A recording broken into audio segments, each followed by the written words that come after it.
Welcome back to my YouTube channel, My Backyard Hobby. And for today's video, mga backyard, I'm going to ferment another set of food for my goats and sheep dito sa ating shelter. And mayroon po tayong ibang mga ingredients na ihahalo dito sa ating gagawing pagkain ng ating mga alaga. So tingnan natin kung anong resulta. Meron akong ihalo na para padagdag sa kanyang calcium. And then meron tayong ihalo na vitamina na nabili natin dito mga ka-backyard. And again, kung hindi pa kayo nakasubscribe sa aking channel, please subscribe and like, share ng ating mga videos. And don't forget to click the notification bell so that will be updated for my next video.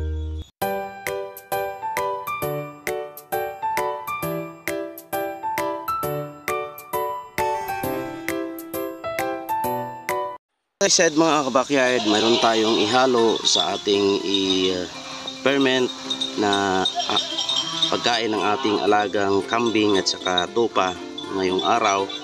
At isa sa mga main ingredients pa rin mga ka-backyard ay yung soya pulps. And dagdagan ko mga ka-backyard ng crack corn. Ito ihalo natin. Tapos nakabili tayo mga ka-backyard ng pangdagdag sa calcium, itong ano ba to, grind na shell. I think ito ay talaba shells or yung ibang mga shells. Mayroon siyang nabili ko ito, mayroon siyang calcium na 37% and then mayroon siyang phosphorus na 17%. So ito yung dagdag nating ihalo. And then ganun pa rin mga ka-backyard, nakabili tayo ng ganito. Itong vitamins na to, tinatawag nila na Gold King USA. Yan. So ito yung ihalo natin mga ka-backyard. At ito ay kumplito mga ka-backyard, no? Kumplito ito sa vitamina. Meron siyang vitamin A, tapos D3, E, tapos B1, B3 and B6. Tapos high minerals din ito mga ka-backyard at iba pa. So ihaluan ko ito mga ka-backyard para tingnan natin kung ano yung magiging resulta sa ating mga alaga. And dito mga ka-backyard, i-testing ko din ito sa ihalo ko din ito sa pagkain ng ating mga gansa at saka pato dito. Yan.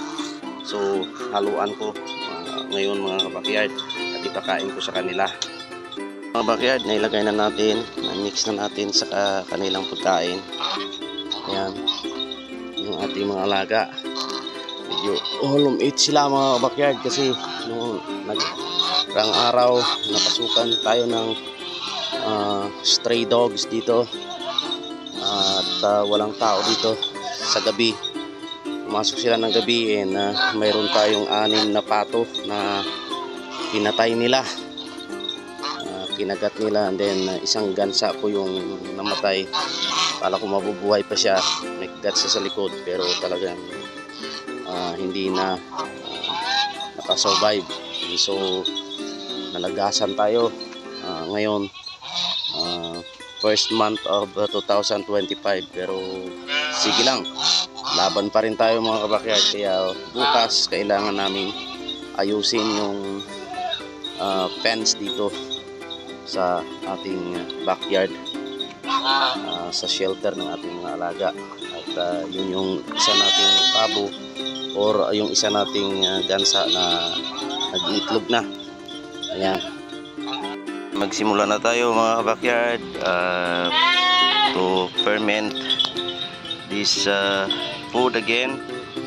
Yun yung soya pulps, ito yung ating molasses na hinalo natin sa tubig, and then haluan ko mamaya ng itong shells na to na mayroong calcium, tapos mais, backyard crack corn, at yung ating vitamins na Gold King USA, mga backyard. Ang ating mixture, mga backyard, tapos na yan. Lagyan natin yung 30 kilos na soya pulps. Lagyan natin ng at least 2 kilo at kalahati na mais, cracked corn milk. And then yung calcium na shells ay linagyan ko nito ng tatlong cup. Yan. Tapos vitamins na Golden King USA, mga 2 spoon, spoon, backyard, kasi yun yung kailangan na ihalo natin, pero hinalo natin sa molasses sa tubig, at saka add flavor siya, mga backyard, ang bango niya. So kaya ilagay ko na to sa ating lalagyan. Ito na yung pangalawa nating mix. Yan. Yung ingay yung ating maliit na ship. Yan. Yun yung pangalawa. Pero every level, mga backyard. Ayan. Every salang natin. Ayan, mga wire. Inalagyan ko ng sa taas. Inubusan ko ng tubig saka yung molasses sa taas bago natin ilagay yung pangalawang salang, mga backyard. So yan, ilagay ko muna yung isa, mga backyard. Tapos na natin. Nilagyan na natin ng yung molasses, tubig sa taas. Ganyan lang yan, mga backyard, kasi aalsa pa to. Again, aalsa pa to. So maganda, bango yung vitamins. So yung gawin natin, ilagyan natin muna ng plastic na na itim, o kahit anong plastic, na backyard.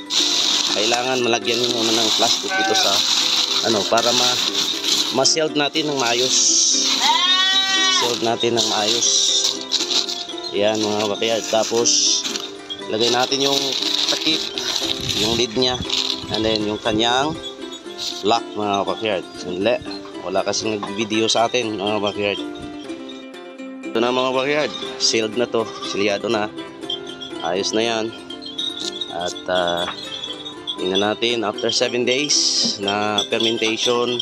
Pakita ko sa inyo kung kaganda yung turnout nito, mga backyard. At kung talagang alam ko, sigurado akong maggustuhan ito ng ating mga alagang kambing, at dagdag yung nutrients at saka yung kailangan nilang makuha dito sa sa pagkain natin na pinarmin sa kanila. So pakita ko sa inyo after 7 days, mga backyard. Backyard, after 7 days of fermentation, ito na yung natin, yung para sa kambing natin, yung soya pulps, cracked corn, at saka yung vitamins na hinalo natin, saka yung shells, hinalo natin. Yan na yung resulta niya, mga backyard. Itong isa sa hindi ito na puno, pero ito, mga backyard, yan puno-puno yan. Ito hindi ito na puno, pero hindi na natin itong pakain sa ating alaga ngayon araw, mga backyard. Ang ganda ng pagka-ferment niya. Yan, tingnan nyo. Yan. Saka bango yung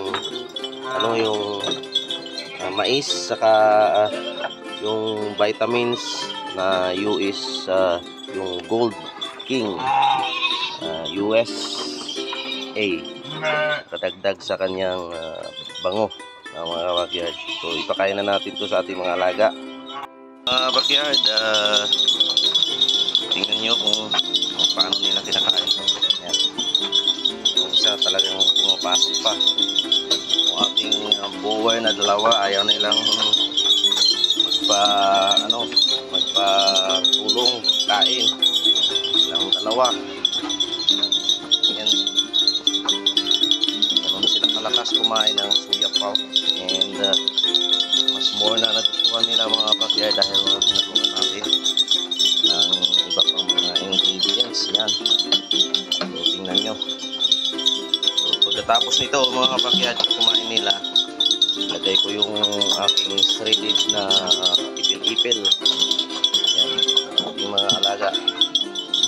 Gusto nila itong kanilang pagkain. So, it's another successful fermentation of soya pulps with other ingredients like cracked corn.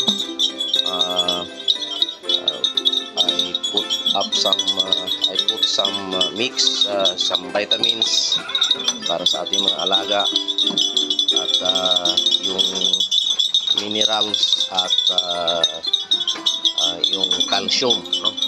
So para naman na kompleto yung yung kanilang nutrients na makuha sa kanilang pagkain, mga backyard.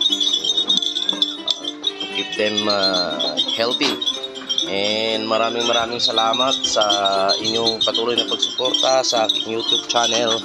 Hindi pa kayo nakasubscribe, please subscribe, like, share ng aking videos or aking YouTube channel. Paki-visit na rin yung aking FB page, My Backyard Hobby. At may God bless and happy farming everyone. Bye bye.